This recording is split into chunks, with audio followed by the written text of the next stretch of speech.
Hello, you are listening to From Maclay to Zama. I'm your host, Karen Miller. This podcast is about the adventures of two women from Harrisburg, Pennsylvania, who worked for the U.S. Army at Camp Zama, Japan, from 1953 to 1955. Their stories are told through hundreds of letters written home.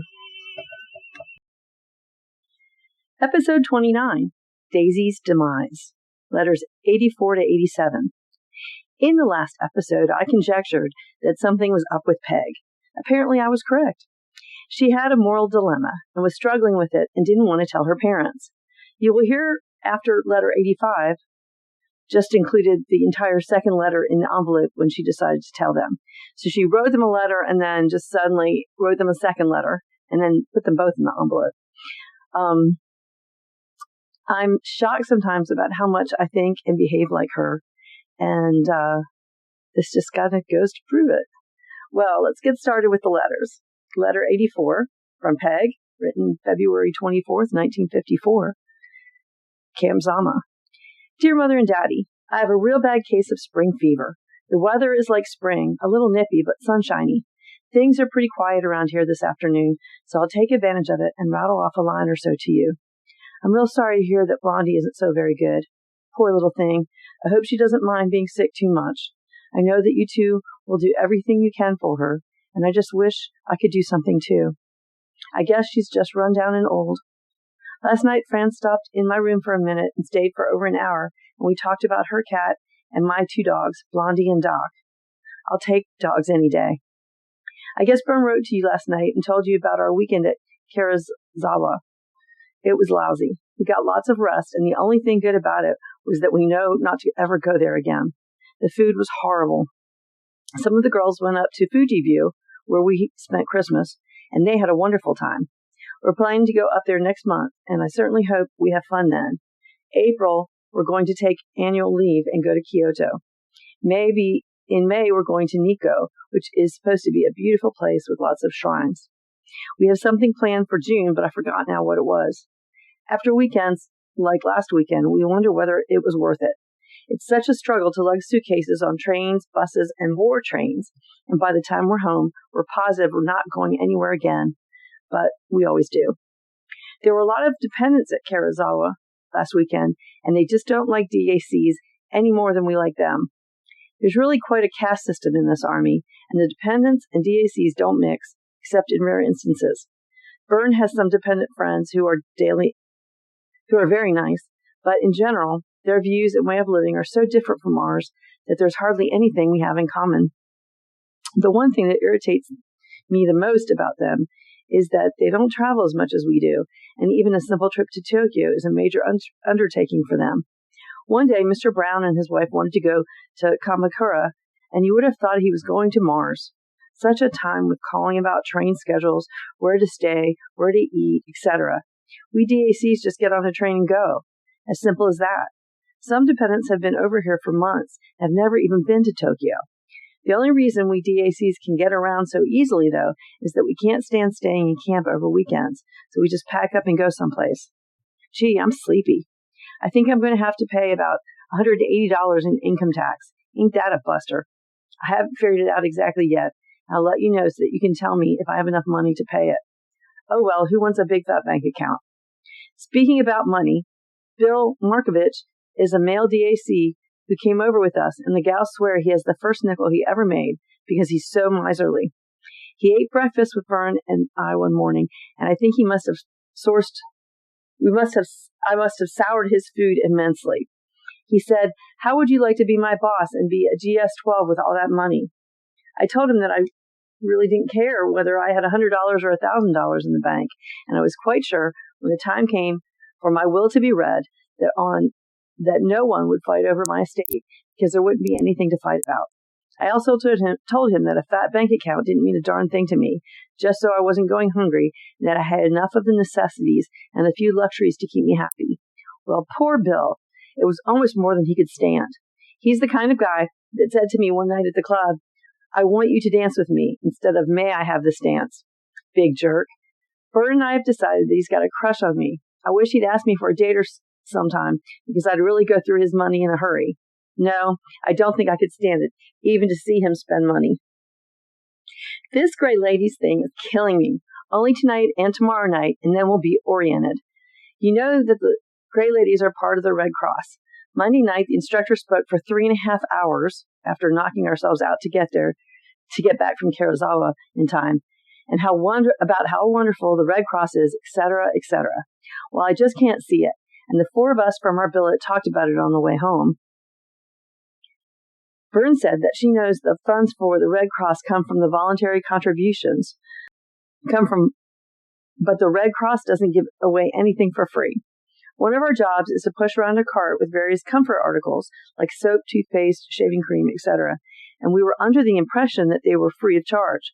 Mrs. Erdman now tells us that the only things on the cart that are free are the matches and the stationery. I think it's a good thing for us to beat Gray Ladies.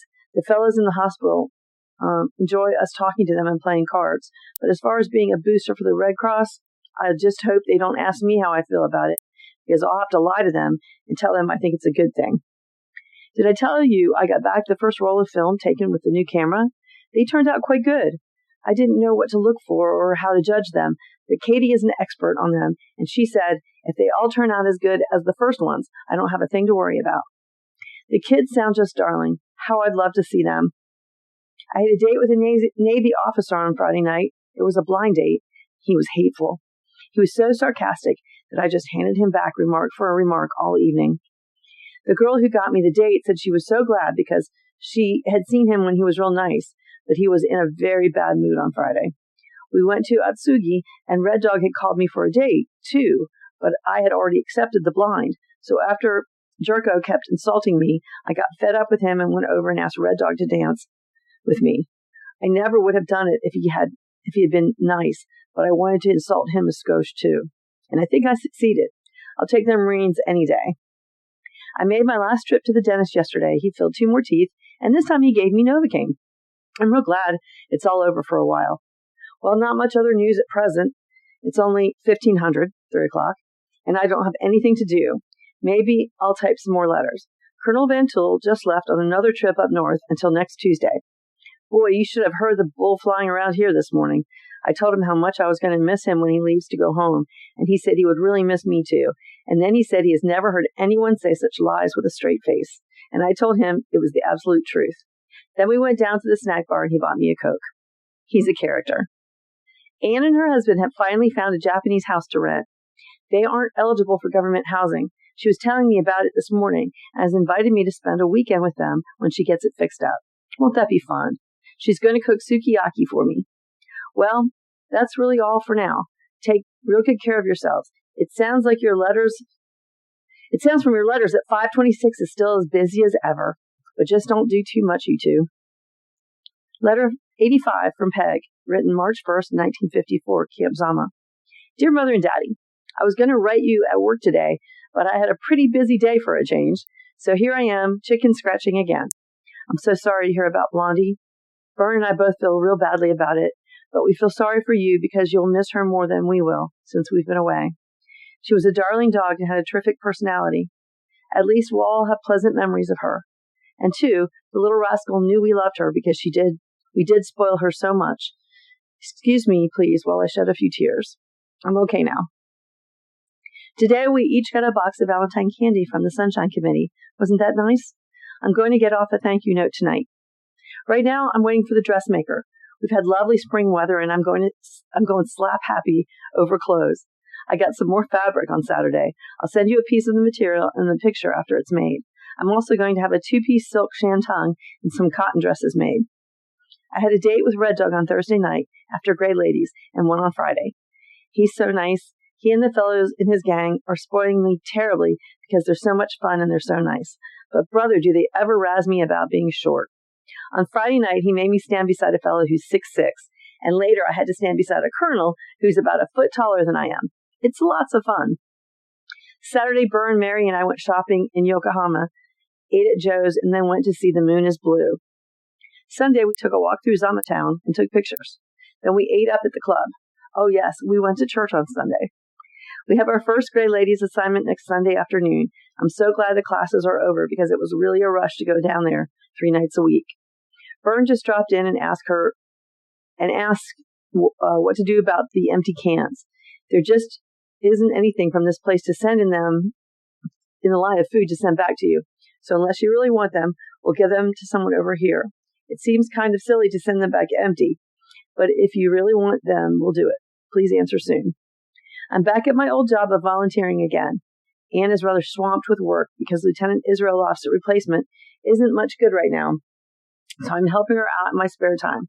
I'm really a big bag of wind. I say I'll never do it again, and then I turn around and do just what I said I wouldn't.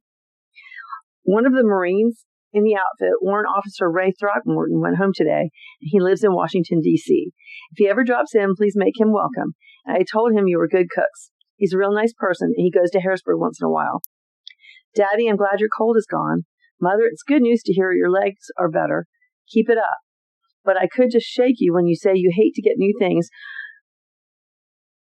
when Sis thinks she can't.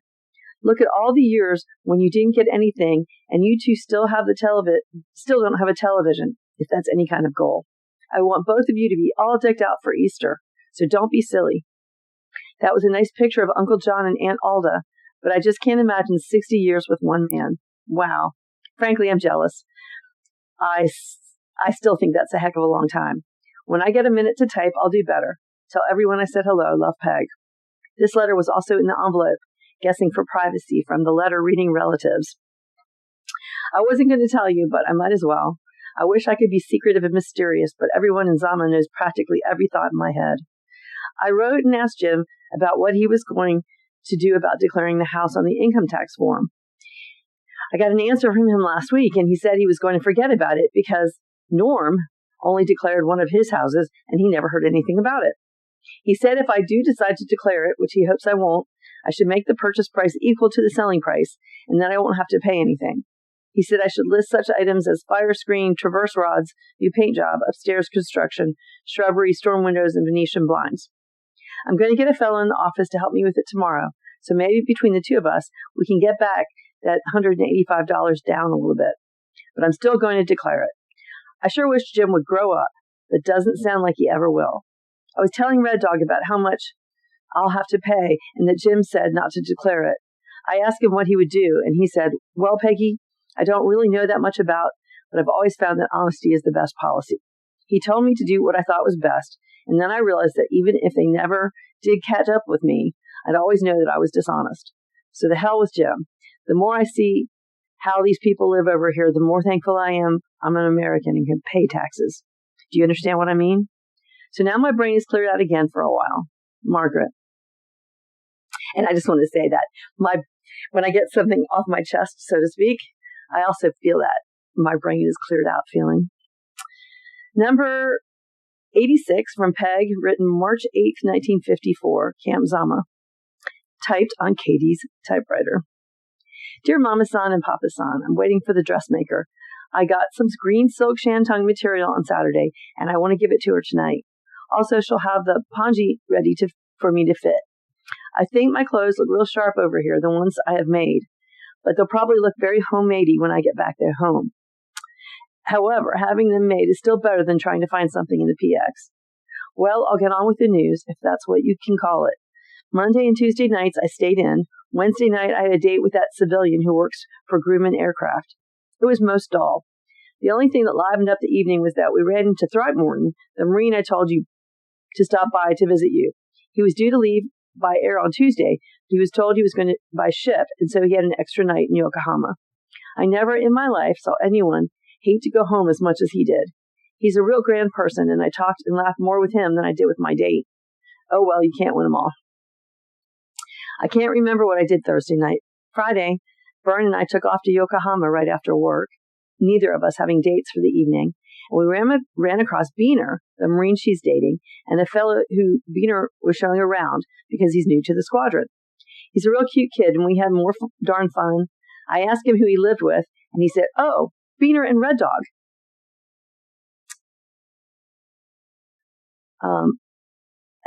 So, Italas, we say over here, which means ouch.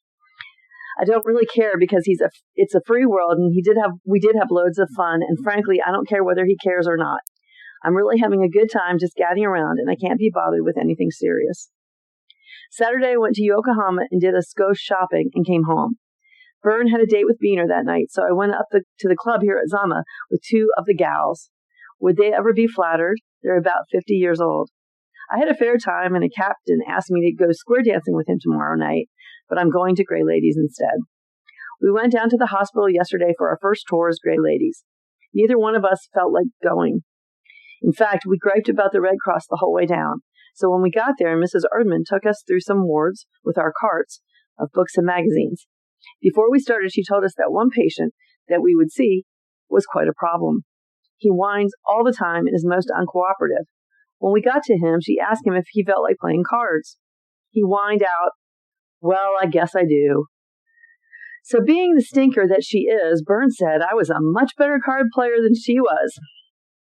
However, Rudolph and I made out like mad. He's a simple-minded individual who dwells on his illness too much. But after a while, he was laughing, and he even showed me a pair of moccasins and a wallet that he had made. Of course, it's standard operating procedure to practically stand on your head and admire anything they make, so I didn't disappoint him. Then another guy in the next ward wanted to play cards, so Rudolph and I played more cards with Frank. When it was time to leave, they both told me to come real soon and that they enjoyed it. Later, Mrs. Erdman said she saw Rudolph and I playing cards and that she's never seen him smiling like that since he's been there. Truly, I felt as though I didn't waste a whole Sunday for a change and that I did some good for someone, and it sure is a nice feeling. I think I'll like it from now on. Byrne really enjoyed herself. She talked and visited with fellows in other wards and said they seemed to get a kick out of it too. I'm going down tomorrow night, Tuesday. Tuesday nights, they always have a ward party, and about 8 Grey Ladies go down. Byrne is going to work again next Sunday. After that, we went into Yokohama to eat and to the movies. Which brings us up to today. But before we discuss today, I'll have to tell you about Friday afternoon. I saw Captain Schaefer at lunch, and he said that he said that I was going to sit in the general's office that afternoon. His secretary was off for the afternoon, and they wanted someone to answer the phones, etc. So in I pranced. Naturally, no one tells me what to do or how the phone works or anything else, so I blundered like mad. The first thing that happened was that some girl wanted to talk to the general. I ran out to the master sergeant's desk and said, "Hey, Lacey, what do I have to do to get the general on the phone?" Not knowing whether to push a button that I discovered on the desk or walk in and tell him or holler to him. So while Lacey was telling me something, in my excitement, I've forgotten what he told me. The general came out of the inner sanctum and was rooting for something in my desk. So I just said, "General, you're wanted on the phone." "Oh, I'll just never make it." So he was nice about it and took the call on his phone.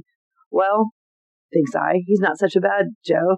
So I casually walked into his office to tell him that a colonel in the outer office wanted to talk with him and was it okay. That bugger, he knew I was standing there, and do you think he would even look up? I didn't know what to do, having a coughing fit or drop over or what. Have you ever actually been scared shitless? Well, I was. I was so embarrassed I could have passed out. Finally, His Royal Highness looks up. I gave him the message. He was quite peeved with me and told me he was busy and he would inform me when it suited him to see this officer. Back to your shell, Margaret. So I'm muttering to myself and thinking I wouldn't have that job for all the rice in China, etc. And Captain Schaefer tippy-toes out from the general's office. I was so mad that I didn't even see him go in, and tells me that the general wants to see me and to bring my notebook and pencil. Oh boy, she's going to make some points. Just try hard, Miss Harnish. Maybe he won't think you're a complete idiot. Maybe you'll just be an incomplete idiot. Well, this is my chance. I can't muff this one. The dictation was very easy, and Captain Schaefer said, "Sir, have you met Miss Harnish?" Has he met Miss Harnish? I ask you. Must we have all this brown-nosing? Sir said he knew who I was. How could he forget no brains? We got down to the dictation, but really I was so engrossed in looking around the inner sanctum and looking at all the insignia he was wearing that I didn't pay any attention to what he said. I just wrote it down. I suppose I'd be on my way back home now if he had asked me to read it back to him. But I was spared. So we finally got the 2 sentences out of the way. Really, after all that, that's all it amounted to. And then we finally got junior officer in to see the big boy. I'm thinking, come on, 4:45. Then big boy decides he wants a smaller boy to converse with him and the junior officer, and he pushes a button to call me. Now this is really funny. I hear this button buzzing, and I thought it was the telephone ringing. And there I am pushing switches, saying, medical section, Miss Harnish speaking, pulling another switch, same routine. Nothing happens, and the buzzer is still buzzing. Imagine the dilemma. So finally, junior officer comes out and gets smaller boy himself with a knowing smile at me as though to say, well, you can't help it, can you? Oh my, what an afternoon. Then he usually leaves at 4:30 or sooner. So Friday, he decided to stay until 5. He finally told me it was okay to lock up his box, and he handed it to me. I am casually rearranging all the things in the drawer file cabinet to take care of this monstrosity when he walks out and says, oh, that's too big to go in there. Just put everything into a smaller box. Like I said, you can't win them all. Today, his secretary wasn't in again, so a WAC sergeant was taking over. I guess I know where I stand. Ha, I'm crushed. Besides, I was too busy with my colonels. This Colonel Forsey, the new surgical consultant, is making friends like mad. I guess I told you how the door must stay closed whenever he is in the office, because he wants to be alone.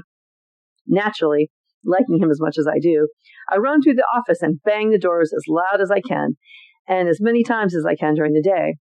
Today he told some of the gals in the front of the office not to walk through our part on their way to the John, because he doesn't want all that traffic, and besides, this isn't Fifth Avenue. The man is really getting under our skins, all of our skins.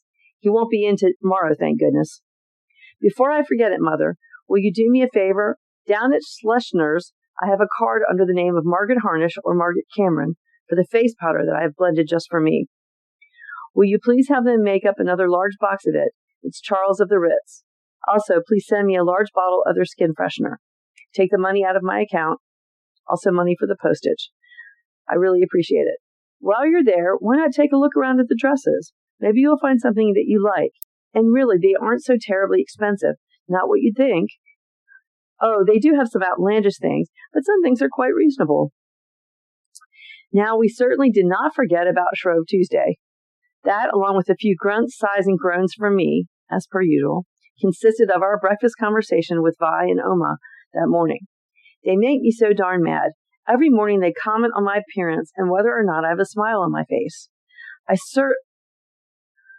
certain few misled individuals around AFFE think I have a very pleasant look on my face most of the time, but I just can't muster up even a decent Ohio gozaimasu in the mornings.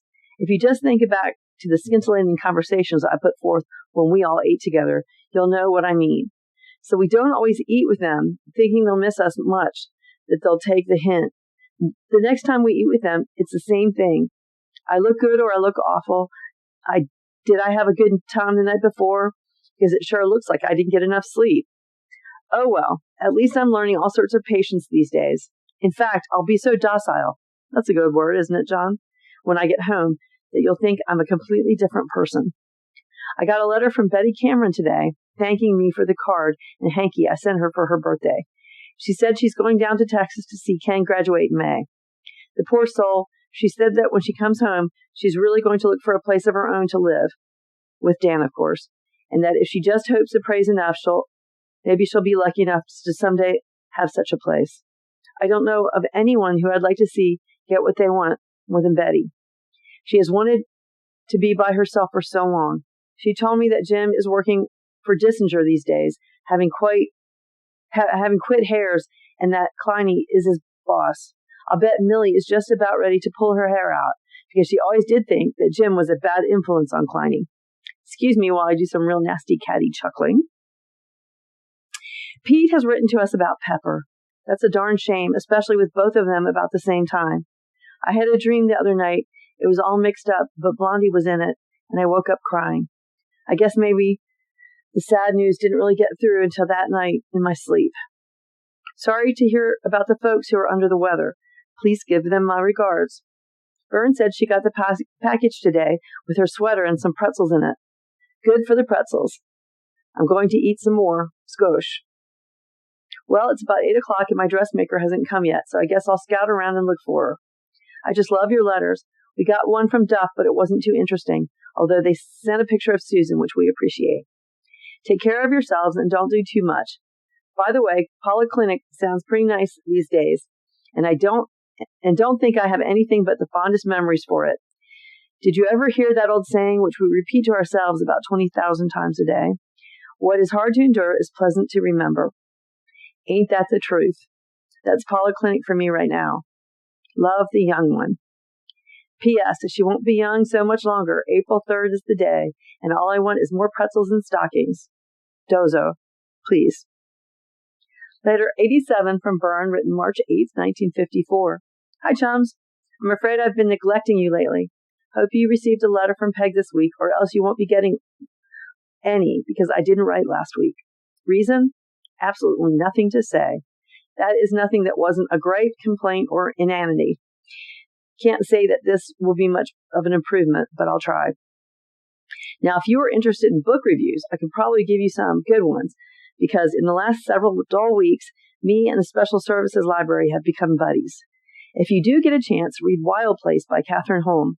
It is a moving and fascinating account of her services with the UNRRA, United Nations Relief and Rehabilitation Administration, to aid refugees from World War II, and to offer the Second War established, direct, and then close the various DP camps in Europe. For a nonfiction book, it is one of the best I've ever read. Yesterday, Peg and I served our first tour of duty as full-fledged Grey Ladies. We took the little push carts, laden with books, magazines, cigarettes, comfort articles, stationery, etc., out into the various wards to visit and chat with the boys. Lucky Peg soon found two guys who wanted to play a game of cards, so the Red Cross worker left her with them, and she and I continued walking all over the hospital.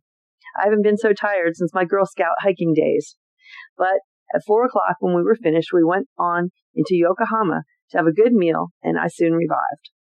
I'm scheduled for next Sunday afternoon again, and Peg for the next 2 Tuesday nights when they have interesting parties on the wards. I'm looking forward to my turn at that, too. It really is worthwhile and does a little toward justifying my existence, I guess. Captain Sugg was the guest speaker at the chapel yesterday morning, and he certainly gave a very squirm-in-your-seat-inducing kind of sermon about the necessity for witnessing to our faith, which is where I know I fail. There's a very jolly-faced, good-natured enlisted man here at camp whom I have heard talking quietly and earnestly to whichever seatmate he happens to acquire on the bus about God and Jesus and the joyfulness of accepting them. How he brings the conversation about to this subject is a mystery to me, because he doesn't abruptly burst into a sermon-type oration, but begins by making ordinary observations on the weather or following through on whatever subject the other person begins. Probably because I'm such a coward myself, this seems to me to require as much or more courage than he will ever be called upon to display in battle. I have heard him several times and am truly impressed. The package with my yellow sweater and the good food arrived in fine shape this morning. Unfortunately, the sweater is miles too big, but I'm trying to shrink it again and see what happens. It looks very pretty, doesn't it? I have a gray orlon and cotton-pleated skirt with which it would look well, if I can get it down to the proper size. I'd love to have a new spring dress. It's just the time of year when I always do get the clothing bug, but the PX is currently catering to sizes 18 and 20, and goody, they are too big for me. I'll keep on looking, and maybe sometime soon they will get some size 14s. Peg bought a lovely printed pongee and a beautiful piece of green shantung and is having 2 dresses made. Maybe I'll do that too. Of course, we felt real bad to hear about Blondie, and then shortly after your letter, we have one from Pete telling us about Pepper. Blondie was an interesting friend to have, and one we will all remember with pleasure, so she served a good and worthwhile purpose. Your accounts of the visit of Mark and Marlene make me real homesick at times. They must be so darling and interesting at this stage. Please don't let them get too big or bratty before we get back. We had a real funny and interesting letter from both Mark and Sis recently. They can be real crazy. We heard lately from the DFs too. So, in a way, we are keeping in closer touch with more of our family now than when we were back in the States. It's an ill wind, huh? Thank you, Dad, for taking care of the income tax business. On Wednesday or Thursday of this week, after payday, I will send another money order to cover the insurance, which will be coming due in April, I believe. Is your commission fee high for being my business agent? Just send me a bill.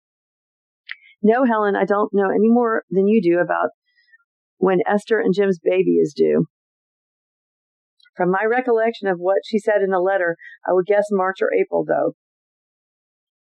There was a picture of Jim Gara being held by a teenage CEer in that copy of Youth Today, which arrived.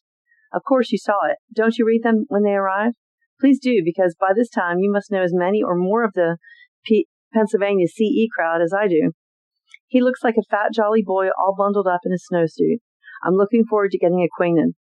This is enough of rambling for now. I must owe about 15 or 20 letters, and I'm making a determined effort this week to get current. The reason my incoming mail is very scant these days, except in the case of you two, who love us enough to write whether or we do or not.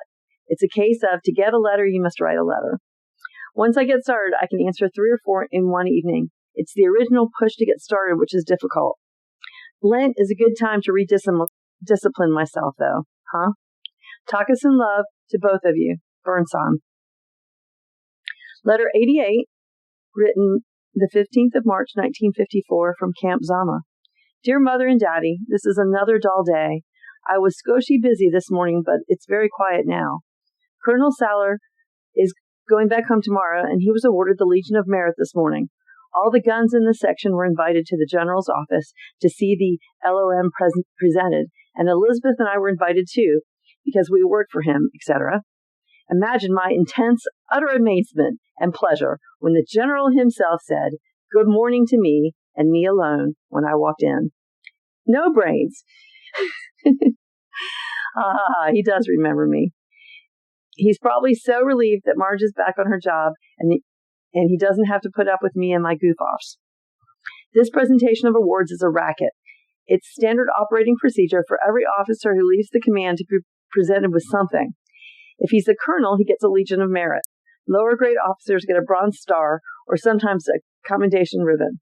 Civilians get a Certificate of Achievement. When it comes time for me to leave, they just better never give me anything, which they won't because I'm not going to stay the full tour, because I think I just have to laugh. Anyhow, everything is hush-hush and the individual is supposed to think that he's special, and he's supposed to act like it's a massive surprise when he's invited into the general's office the day before he leaves. And all the time he's been wondering which award he'll get. Everyone agrees that the way that awards are given out, like prizes out of a popcorn bag, is ridiculous, and they lower the value of the award tremendously. But no one makes any kind of move to stop it. Colonel Van Tool is even hinting around to Scotia to see what his award will be, and he's almost certain that it will be the LOM, which it will be. I got into more than one argument with Lieutenant Israeloff about it, but who am I to speak? Nuts to them. I had a pretty nice weekend, partied the whole time, and I'm completely bushed. I'm going to hit the sack mighty early tonight, as I always say when I don't have anything planned, and then I'm up till midnight anyhow. Last Wednesday night, we had a sayonara party for Kay Francis, who's going home tomorrow, too.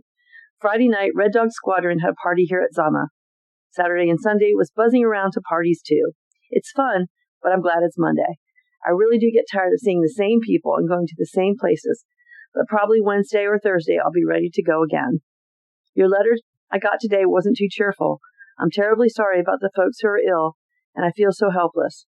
Maybe if I were home, I couldn't do anything either, but at least I'd be there in case I was needed for anything. I sure hope everything turns out okay. You asked me more about Grey Ladies. My next time down here is tomorrow night for St. Patrick's Day. I know that some of the fellows are glad to see us, but others wish we would let them alone. And all of us are simply appalled at the degree of intelligence shown by these fellows. All they need to keep them amused is Mickey Spillane, Marilyn Monroe, and comic books.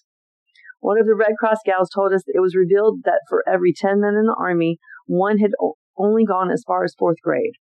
It's not that we consider ourselves exceptionally intelligent or brainy, but at times we're at a complete loss as to what to talk to them about.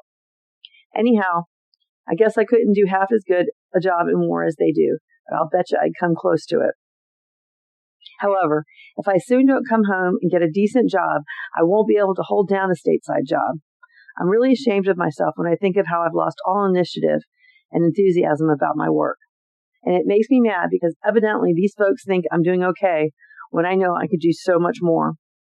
Of course, about 75% of them are dissatisfied with their assignments too, so you can't expect them to knock themselves out in their jobs either.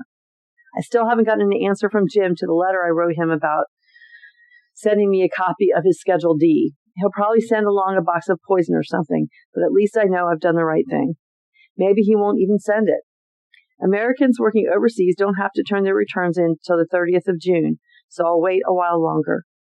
Elizabeth is so conscientious. She just went out to lunch and asked me what time it was so she would get back on time. By golly, when I go out, I stay out till I get all my errands finished. Granted, sometimes I only take a half an hour, but on paydays, I take about an hour and a half. I don't care. Colonel Van Tool went to Korea over a week ago and came back by ferry from Busan to Sasebo last Friday. He's going to visit veterinary installations down south for a week and be back in the office next Monday. It's his last trip before he goes home for discharge and retirement. I'll really miss that man. One of the master sergeants in our office transferred to the 121st Evacuation Hospital in Korea so that he could accumulate points faster and get home sooner, instead of serving his entire tour here in Japan. Before he left, I told him to look up Burke. Today I got a letter from Burke, and he said that Phil has the bunk next to his, and as soon as he was introduced to Burke, he still had his bag on his shoulder. He said, "Rosie says hello." Burke was completely stunned for a minute, and then Phil told him how it happens that he knew me. The world gets smaller all the time. The weather's pretty nice again with a hint of spring in it. How about sending me some tomato plants? Do you remember when I went to buy seeds for my garden? How I told Mrs. King to give me a pound of everything? Wasn't that funny? Because a quarter pound would have been plenty. One day, Jeanette and I got on the subject of gardens, and I mentioned that I had one. I didn't think she'd really be interested in it, but she wanted to know all the details, and she sure got a bang out of the part where I told her how I'd sit on the ground with my jeans and gloves on and read in my book how to plant the blasted stuff. Jeanette is working at Hardy Barracks in Tokyo now, and I really miss her. I'm going to call her and ask her to go to the buffet at the Golden Dragon on Wednesday night. Colonel Forsey just gave me some junk to do, and besides, I don't have any more news. Got another bunch of pictures back from being developed, and they're pretty good. Love and stuff, Peg. P.S. Take good care of yourselves. So the Red Cross Hostess and Hospital Service and Recreation Corps, known as Gray Ladies, started in 1918 at the Walter Reed Army Hospital in Washington, D.C., providing services for war patients. Their name came from their signature uniform of a gray dress and veil. It wasn't until after World War II, in 1947, that the program became officially known as the Gray Lady Service. The Gray Lady Service program was disbanded in the 1960s and absorbed into a more unified volunteer service program within the American Red Cross. Well, I knew it was coming, but I was still sad when Blondie died. It was 73 years ago. 70, I don't know. And it still made me sad. I've got to watch The Blue Moon, which, listen to this description. William Holden and David Niven are two aging playboys, both after the same young woman, played by Maggie McNamara. She fends them off by claiming that she plans to remain a virgin until her wedding night. Racy for the 50s, no? The director was Otto Preminger. Well, I hope you enjoyed this episode, and we'll be back next week. I hope you're enjoying the podcast, and if you are, please subscribe in Spotify. On Apple Podcasts, hit the plus button in the top right-hand corner and rate. This will help my listeners find my podcast more easily. You can access the show's website at www.FromMcClayToZama.com, where I've posted photos and links from the episodes. The podcast is now available on iHeartRadio, Pandora, Patreon, and Amazon as well. New episodes will be available each Friday morning. The letters were written by my aunts Bern and Peg, transcribed by me. I write and record the show and have created the artwork and original music. Our producer is Zeke, our sound engineer is intern Sylvie, and the security is provided by intern Frey. Thanks to my great-grandparents, John and Helen, who loved us all and thought it was a good idea to save the letters. All rights reserved, 2024.